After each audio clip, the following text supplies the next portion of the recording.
ರಾಮಾಯಣದ ಒಂದು historical moment. Song ಮಸ್ತಿದೆ. ಹಾ ಹಾ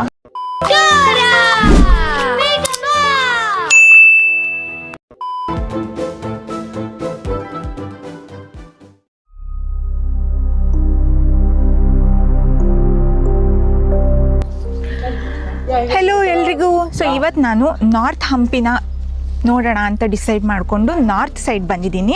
ಸೊ ಇವತ್ತು ನಾರ್ತ್ ಸೈಡ್ ಬಂದಿದ್ದೀನಿ. ಇವತ್ತು ನಾನು ನಾರ್ತ್ ಸೈಡಲ್ಲಿ ಫಸ್ಟ್ ಎಕ್ಸ್ಪ್ಲೋರ್ ಮಾಡ್ತಾ ಇರೋದು ಆನೆಗುಂಡಿಯಲ್ಲಿ ಚಿಂತಾಮಣಿ ಟೆಂಪಲ್ ಅಂತ, ಅಲ್ಲಿಗೆ ಬಂದಿದ್ದೀನಿ. ಸೊ ಇಲ್ಲೂ ಕೂಡ ಸ್ಟೆಪ್ಸ್ ಎಲ್ಲ ಹತ್ಕೊಂಡು ಬರಬೇಕು. ನಾನಿವಾಗ ಎಂಟ್ರೆನ್ಸ್ ಹತ್ರ ಇದ್ದೀನಿ. ಒಳಗೆ ಹೋಗಿ ದೇವಸ್ಥಾನ ಹೇಗಿದೆ ಅಂತ ನೋಡೋಣ ಬನ್ನಿ.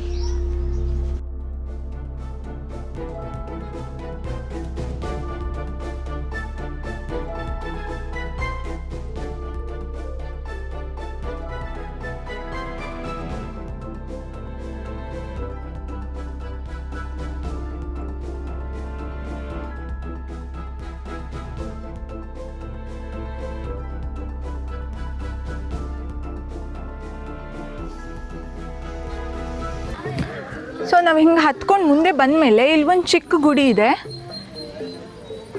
ಇಲ್ಲಿನೂ ಮುಗಿಸ್ಕೊಂಡು ಆಮೇಲೆ ಇಲ್ಲಿ ಒಂದು ಕಲ್ಯಾಣಿ ಇದೆ, ಕಾಣಿಸ್ತಿದೆಯಾ ನಿಮಗೆ ಕಲ್ಯಾಣಿ? ಸೊ ಕಲ್ಯಾಣಿನೂ ನೋಡಿಕೊಂಡು ಈಗ ನಾವು ಮುಂದೆ ಹೋಗ್ತಾ ಇದ್ದೀನಿ. ಇನ್ನೇನು ಬಂತು ದೇವಸ್ಥಾನ. ತುಂಬ ಏನು ಜಾಸ್ತಿ ಮೆಟ್ಲು ಹತ್ತಬೇಕಾಗಿಲ್ಲ, ಸ್ವಲ್ಪ ಹತ್ತದ್ರಲ್ಲೇ ಸಿಗುತ್ತೆ.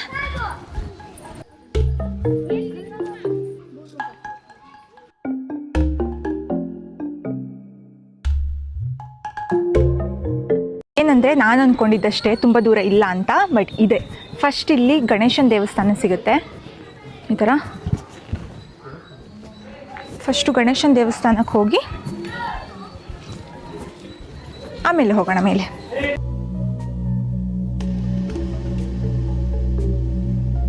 ರಾಮಾಯಣದ ಒಂದು ಹಿಸ್ಟೋರಿಕಲ್ ಮೂಮೆಂಟ್ ಆಗಿರೋ ಒಂದು ಜಾಗಕ್ಕೆ ಹೋಗ್ತಾ ಇದ್ದೀವಿ. ವಾಲಿ ಗುಹೆಗೆ ಕರ್ಕೊಂಡು ಹೋಗ್ತೀನಿ ಬನ್ನಿ. ಈ ರಾಕ್ಷಸ ಗುಹೆಯಲ್ಲಿ ಹೋಗ್ತಾ ಇರೋದು, ವಾಲಿ ಹಿಂಬಾಲಿಸ್ತಿರೋದು, ರಾಕ್ಷಸ ವಾಲಿಯ ಯುದ್ಧ, ಮತ್ತು ಮಾಯಾವಿ ರಾಕ್ಷಸನ್ ಸತ್ತೋಗೋದು, ಅವನ ಮರಣ, ಸುಗ್ರೀವ ಗುಹೆಯ ಬಂಡೆ ಮುಚ್ಚುತ್ತಿರೋದು, ಮತ್ತು ವಾಲಿ ಮತ್ತೊಂದು ದ್ವಾರದಿಂದ ಹೊರಗೆ ಬರ್ತಾ ಇರೋದು, ಇದಿಷ್ಟನ್ನು ನಾವು ನೋಡ್ಬೋದು ಇಲ್ಲಿ. ಬನ್ನಿ ಹೋಗೋಣ. ಏನು ಕಾಣಿಸ್ತಾ ಇಲ್ಲ, ಟಾರ್ಚ್ ಹಾಕೊಂಡು ಹೋಗೋಣ ಬೆಸ್ಟ್. ಏನಂದರೆ ಏನು ಕಾಣಿಸ್ತಾ ಇಲ್ಲ, ಅದಕ್ಕೆ ಟಾರ್ಚ್ ಹಾಕೊಂಡು ಹೋಗ್ತಾ ಇದ್ದೀನಿ ನೋಡಿ.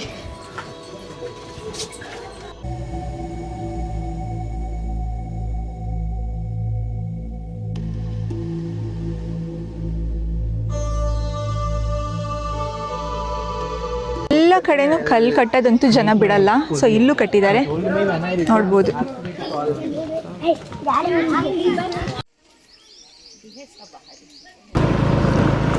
ನಾವಿವಾಗ ವಾಲಿ ಕೇವ್ ಹೋಗಿ, ವಾಲಿ ಗುಹೆ ಇದೆಯಲ್ಲ ಅಲ್ಲಿಂದ ಮುಗಿಸ್ಕೊಂಡು ಇವಾಗ ಪಂಪ ಸರೋವರ ಹೋಗ್ತಾ ಇದ್ದೀವಿ. ಹೇಗಿದೆ ಅಂತ ಗೊತ್ತಿಲ್ಲ, ಹೋಗ್ಬಿಟ್ಟು ನೋಡೋಣ ಆಯಿತಾ.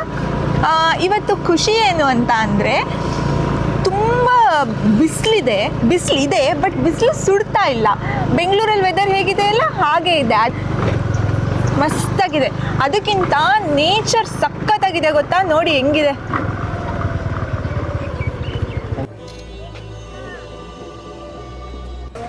ರಾಮಾಯಣದಲ್ಲಿ ಬರೋ ಶಬರಿ ಬಗ್ಗೆ ಎಲ್ಲರಿಗೂ ಗೊತ್ತಲ್ವಾ, ಆದರೆ ಶಬರಿ ಎಲ್ಲಿ ವಾಸ ಮಾಡ್ತಾ ಇದ್ಲು ಅಂತ ಗೊತ್ತಾ? ನೋಡಿ ಇದೆ ಪಂಪ ಸರೋವರ ಅನ್ನೋ ಒಂದು ಜಾಗ. ಸರೋವರ ಹಿಂದೆ ಕಾಣಿಸ್ತಾ ಇದೆ, ಎಷ್ಟು ಚೆನ್ನಾಗಿ ಬಂಡೆಗಳೆಲ್ಲ ಆವರಿಸ್ಕೊಂಡಿದೆ ನೋಡಿ. ಹಾಗೆ ಇಲ್ಲಿ ಮೇಲ್ ಕಾಣಿಸ್ತಿದೆಯಲ್ಲ ಅದು ವ್ಯೂ ಪಾಯಿಂಟ್. ಅಲ್ಲಿಂದನೂ ಸರೋವರ ತುಂಬ ಚೆನ್ನಾಗಿ ಕಾಣುತ್ತೆ. ಅದ್ರ ಜೊತೆಗೆ ಅಲ್ಲಿ ಒಂದು ಗುಹೆ ಇದೆ, ಅಲ್ಲಿನೇ ಶಬರಿ ವಾಸ ಮಾಡ್ತಿದ್ಲು ಅಂತ ಹೇಳ್ತಾರೆ.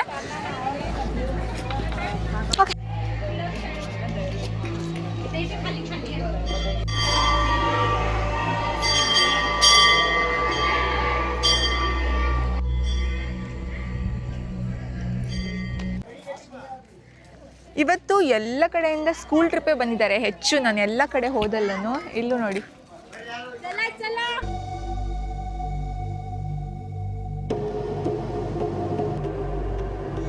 ಇವಾಗ ನಾವು ಆನೆಗುಂಡಿ ಕ್ರಾಫ್ಟ್ ಟೂರಿಸಂ ವಿಲೇಜ್ಗೆ ಹೋಗ್ತಾ ಇದ್ದೀವಿ. ಇದೊಂದು ಕ್ರಾಫ್ಟ್ ವಿಲೇಜ್. ಎಂಟ್ರೆನ್ಸ್ ನೋಡಿದ್ರೆ ನಿಮಗೆ ಸಿಂಹದ ಎಂಟ್ರೆನ್ಸ್ ಥರ ಕಾಣಿಸ್ತಾ ಇಲ್ವಾ? ನನಗಂತೂ ಹಂಗೆ ಅನಿಸ್ತಾ ಇದೆ. ಸೊ ಒಳಗೆ ಹೋಗ್ಬಿಟ್ಟು ವೈಬ್ ಹೇಗಿದೆ ಅಂತ ನೋಡೋಣ ಬನ್ನಿ.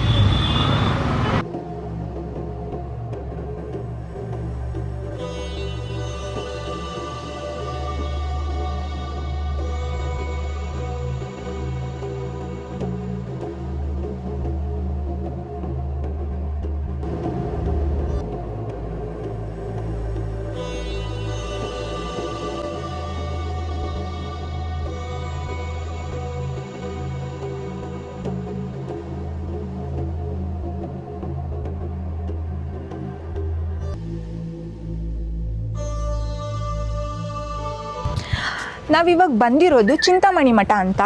ಸೊ ಚಿಂತಾಮಣಿ ಮಠ ಅಂತ ಇದಕ್ಕೆ ಯಾಕೆ ಹೆಸರು ಬಂದಿದೆ ಅಂದರೆ, ಆದಿಶಂಕರಾಚಾರ್ಯರು ಇಲ್ಲಿ ಬಂದಾಗ ಇಲ್ಲಿ ತಪಸ್ ಮಾಡಿದ್ರಂತೆ. ಹಿಂದೆ ಕಾಣಿಸ್ತಿರ್ಬೋದು ನಿಮಗೆ, ಇದೇ ಚಿಂತಾಮಣಿ ಮಠ. ಸೊ ಇಲ್ಲಿಗೆ ಚಿಂತಾಮಣಿ ಮಠ ಅಂತ ಯಾಕೆ ಹೆಸರು ಬಂತು ಅಂದರೆ, ಆದಿಶಂಕರಾಚಾರ್ಯರು ಒಂದ್ಸಲ ಇಲ್ಲಿ ಬಂದು ತಪಸ್ ಮಾಡಿದ್ರಂತೆ. ಸೊ ಅವ್ರು ಬಂದು ಹೋಗಾದ್ಮೇಲಿಂದ ಈ ಜಾಗನ ಮಠ ಮಾಡಿದ್ದಾರೆ. ಇದನ್ನು ಚಿಂತಾಮಣಿ ಮಠ ಅಂತ ಕರೀತಾರೆ. ಅವರು ಬಂದು ಹೋದ್ಮೇಲೆ ಈ ಮಠನ ಸ್ಥಾಪನೆ ಮಾಡಿರೋದು. ಅಲ್ಲಿವರೆಗೂ ಇದಿರಲಿಲ್ಲ. ಸೊ ಅದಾದಮೇಲೆ ಇದಕ್ಕೆ ಚಿಂತಾಮಣಿ ಮಠ ಅಂತ ಹೆಸರಿಟ್ಟಿದ್ದಾರೆ.